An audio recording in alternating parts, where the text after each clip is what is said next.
In this video, I'm going to show you how to mimic Excel's data table functionality in Crystal Xcelsius. Now, oftentimes when you create a chart, the people that are looking at your chart would also want to see the data that went into the chart along with the particular data series themselves.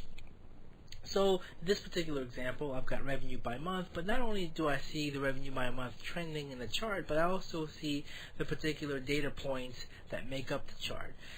This is beneficial if you want to just print this off. You can take a look at it and you don't have to actually try to guess where these data points are falling.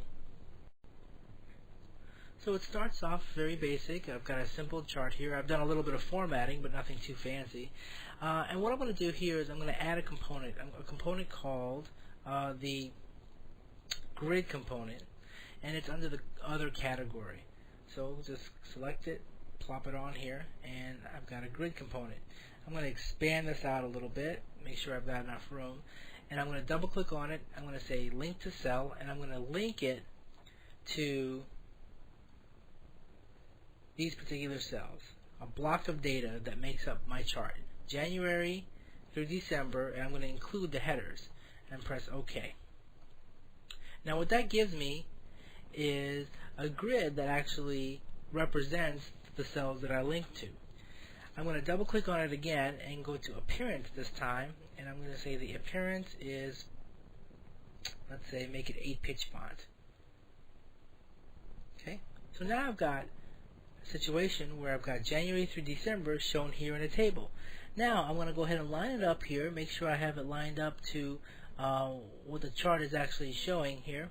I can expand it out, play with it a little bit, make sure that I'm getting the exact lineup.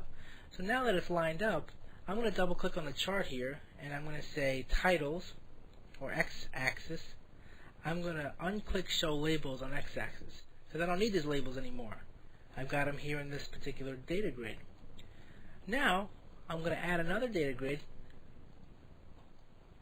and this time I'm just going to link it to the cells that show what these particular rows are. In this case, north, west, south. Again, go to appearance, make it 8-pitch font. Now I can just format it just so that it fits nicely and neatly onto this particular dashboard. And there you have it.